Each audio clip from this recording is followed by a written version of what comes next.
तो एग्जांपल करते हैं, टू सर्कल्स है ना, ये सर्कल्स की इक्वेशन देखिए, दो सर्कल्स हैं, intersect with each other if tangents are drawn from the points of their intersection on circle, है ना, पहले वाले सर्कल पे find the point of intersection of the tangents. तो ऐसे करते हैं, एक डायग्राम बनाते हैं, है ना, विजुलाइज करने के लिए। तो ये डायग्राम बना लिया अपन ने। जो पहला सर्कल है इसकी इक्वेशन हम x² + y² = 16 ये दे रखा है। अच्छा, दूसरा circle x² + y² - 4x - 2y - 4 = 0। अच्छा, तो क्वेश्चन में क्या दिया है, if tangents are drawn from the points of their intersection on circle, है ना, ये पहला वाला सर्कल। तो पॉइंट्स ऑफ इंटरसेक्शन क्या हो गए, ये पॉइंट्स ऑफ इंटरसेक्शन हो गए। ठीक है, यहां से हम फर्स्ट सर्कल पे टेंजेंट ड्रॉ कर रहे हैं। तो किस तरह से हो जाएगा, कुछ इस टाइप से हो जाएगा, ये पहला टेंजेंट और इस वाले पॉइंट से ये दूसरा टेंजेंट। ठीक है, तो हमको क्या पता करना है, find the point of intersection of the tangents, है ना, ये वाले पॉइंट के कोऑर्डिनेट्स हमको पता करने। तो इस वाले पॉइंट को अपन h, k बोल देते हैं।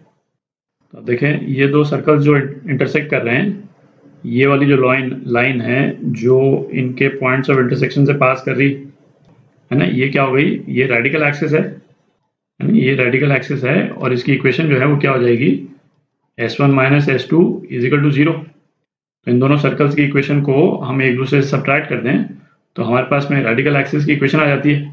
क्या इक्वेशन आ जाएगी, 2x + y - 6 = 0, है ना, ये इक्वेशन आ गई आपके पास में रेडिकल एक्सिस की।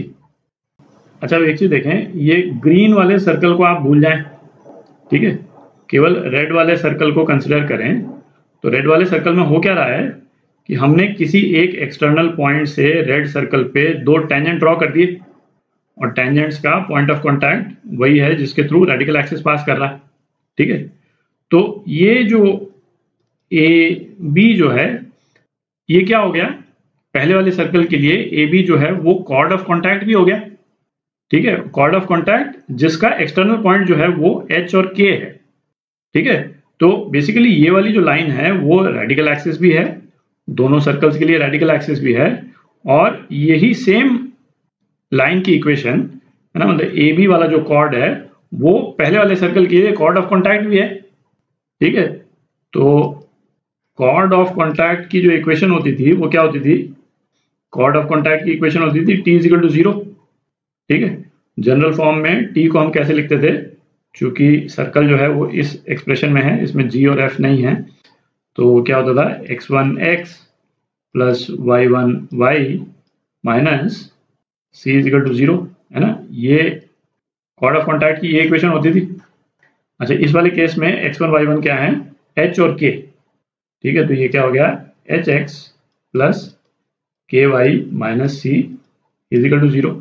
ठीक है, अच्छा, अब ये जो दोनों लाइंस जो इसकी इक्वेशन आ गई, ये दोनों लाइंस एग्जैक्टली सेम है। ठीक है, सेम दो पॉइंट से पास कर रही है लाइन।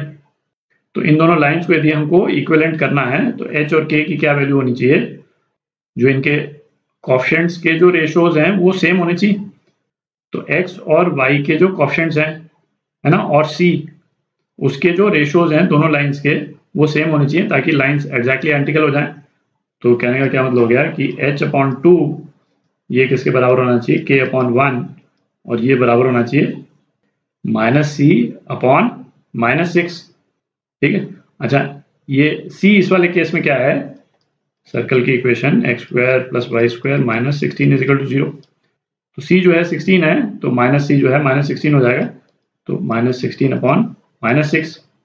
ठीक है, तो अपने पास में h और k की क्या वैल्यूज आ गई, h की वैल्यू आ गई अपने पास 16/3 और k की वैल्यू आ गई 16/6, है ना, या 8/3।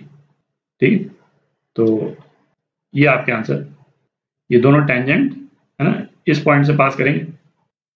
तो एक क्वेश्चन करते हैं, प्रूव दैट द सर्कल, है ना, ये सर्कल की इक्वेशन दे रखी है, shall bisect the circumference of the circle, एक दूसरा इक्वेशन, इफ, है ना, ये वाली कंडीशन ट्रू है तब पहला वाला सर्कल दूसरे सर्कल के सर्कमफ्रेंस को बाइसेक्ट करेगा। तो एक डायग्राम बनाते हैं विजुलाइज करने के लिए। तो सिचुएशन जो है वो कुछ इस टाइप से है, मतलब ये बड़ा वाला सर्कल जो है वो क्या है, x square plus y square plus a x plus b y plus c equal to 0, ठीक है। और ये क्या, दूसरे वाले सर्कल के सरकमफ्रेंस को बाइसेक्ट कर रहा है ना।